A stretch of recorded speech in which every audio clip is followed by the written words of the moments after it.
তো hello guys, I am back. আসসালামু আলাইকুম গাইজ, কি অবস্থা আমাদের? আশা করি তোমরা সকলে ভালো আছো। তোমাদের দোয়া এবং আল্লাহ তাআলা অসম্মতে আমিও ভালো আছি। তো কিছু জায়গায় দেখলে যে একটা ভিডিও আপলোড দিলাম যে ফুপ্তু ভাইয়ের বিয়ের ওইখানে একটা ইনভাইট ছিল।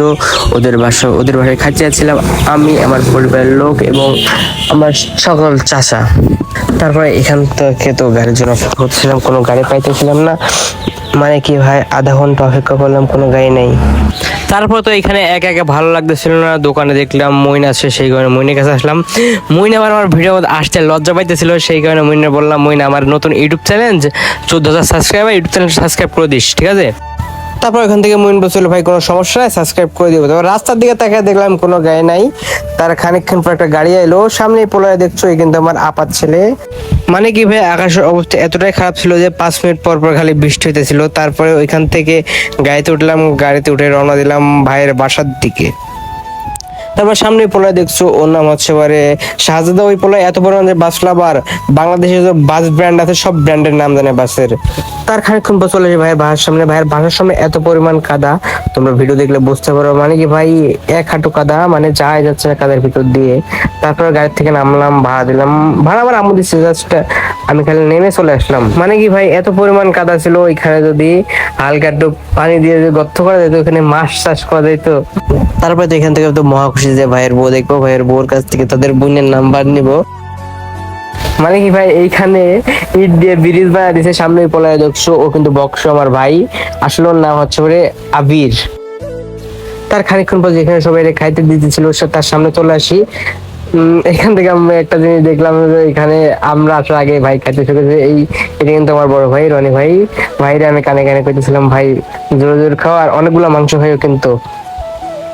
ভাই আমার বলছে যে খেটবি তুই। তারপরে তার ভাইয়ের সাথে গল্প করে চলে আসলাম বাসার ভিতরে ভাবি দেখতে। তারপর এখানে দেখছি আমার আম্মু চাচি সবাই দেখতেছিল। তারপর এখানে দেখলাম এসে দেখি ভাইয়ের খাওয়া দাওয়া সবকিছু হয়ে গেছে। আর ভাইয়ের কাছে আমি একটা কথা বলছি, আর ভাই আমার এমন করে মারছে ভাই গালের উপরে। তারপর ভাইরে বলতেছিলাম, ভাই তুমি এই ব্লগটা দেখো, এই ব্লগটা আমি আপলোড দিব। তারপরে এমন করে একটা মারছে চর, তোমরা দেখো খালি। এই যে এখন ভাই অনেক লাগছে অনেক। তারপরে বলছি, ভাই তোমার কিন্তু এই ব্লগের মধ্যে অপমান করে দেবো, তুমি দেখে নিও। যেহেতু অনেক বৃষ্টি হইতেছিল, সেই কারণে তাড়াতাড়ি খেয়ে তাড়াতাড়ি বাসায় আসবো বলে আগে বসে বসে খাইতে। তারপরে এখান থেকে আমি একটা টিকটক ভিডিও বানাইতেছিলাম। তারপরে দেখলাম যে এইখান থেকে রিপন আছে, রিপন রে চিনবে যারা, ওর বান্ধবীরা বেশি চিনবে রিপন রে। তারপরে এখানে কিছু বলা বলছে, ভাই আমি তোমাদের ভিডিও দেখি, ভালো লাগে। তারপরে এ হচ্ছে রিপনের ছোট বোন, এর নাম হচ্ছে জিনিয়া প্লাস সোনিয়া। ওর সাথে অনেক গল্প করলাম, মজা করলাম। ও কিন্তু হেবি একটা ভালো মানুষ, কিন্তু মাঝে মধ্যে কেমন মানে তাই। তারপর আমি বললাম, বোন তুমি জোরে জোরে খাইও, জোরে জোরে খাওয়া দাওয়া করে চলো বাসায় যাই। ও বললো ঠিক আছে ভাইয়া, সমস্যা নাই। তারপরে এখান থেকে একটা প্লেট নিলাম, প্লেট নিয়ে হাত ধুইলাম। তার খানিকক্ষণ পরে একটা আঙ্কেল এসে বা প্লাস ভাই এসে ভাত দিয়ে গেল। এখান থেকে তো ভাই আমি খালি ভাত খাইতেছিলাম, কোনো তরকারি ছিল না। তার 2-1 মিনিট পরে ওই আঙ্কেল এসে আবার ডাউল দিয়ে গেল। তার 5 মিনিট পর আব্বু এলো, আমার নিজের আব্বু এসে মাংস দিয়ে গেল। ভাই মাংসের পিসটা ভালোই লাগছে, দেখা যাক কয়টা খাইতে পারে। ওইগুলো রিপোর্ট ছিল। এইখান থেকে তো আমি খাওয়া শুরু করে দিই, আর মানুষজন আমার মুখের দিকে তাকাইছিল। ওরা জানে না যে আমি ব্লগ বানাচ্ছি, ওখানে হচ্ছে কি রে হুদাই এই পোলা ক্যামেরা ধরে রাখছে, কারণ কি। এখান থেকে খাওয়া দাওয়া শেষ পর্যায়ে এসে দেখি রনি ভাই করলে মানুষে খাইতে দিচ্ছে। সো এখান থেকে একটু দই নিব, দইটা নিয়ে খাওয়া দাওয়া শেষ করে দেবো। তো সেই কারণে আমি আব্বুরও কইলাম যে এইখানে দুইটা দিও। তো দইটা নিয়ে, দইটা just wow, good looking, wow ভালো লাগতেছিল। তারপর এখান থেকে জোরে জোরে খাইলাম, আর মানুষজন খালি মুখের দিক তাকা আছে।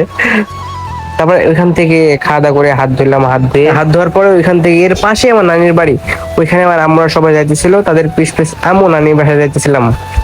যার আগে এখান থেকে টিস্যু নিতে গিয়ে 3-4টা টিস্যু একসাথে বাড়াই গেছে, আর মানুষজন মুখের দিকে তাকে আছে। আর যে ভাইরা আমি অনেক আগে থেকে চিনি, ভাই একটা বিশাল ভালো মানুষ। ওর সাথে এমনি ফ্রেন্ডলি সম্পর্ক, কিন্তু ভাই আমার বয়সে সিনিয়র। ভাই বলতে বাসায় যাবো না, বললাম যে ভাই একটু পরে যাবো, তুমি যাও, এখানে আমার নানির বাসায় যাই। তার এই যে ভাই একবারে 4-5টা টিস্যু বাড়াই গেছে, আর মানুষজন মুখের দিকে আমার সব তাকায় আছে। নানির বাসায় যাওয়ার আগে দেখলাম যে ওইদিকে রকি ভাই আছে, যাই রকি ভাইয়ের সাথে একটু ইয়ার্কি করে আসি। তো আমি এখান থেকে রকি ভাইরে বলতেছিলাম, ভাই জোরে জোরে খাবি, খাওয়ার পর তাড়াতাড়ি বাসায় যাই। ভাই আমার কিন্তু ওটা কিন্তু আমার মেজো ভাই, রনি ভাইয়ের ছোট ভাই এটা। তারপর ভাইয়ের সাথে কথাবার্তা বলে নানির বাসার সামনে আসি। নানির বাসার সামনে দেখছি হচ্ছে মানে একটা বিড়াল।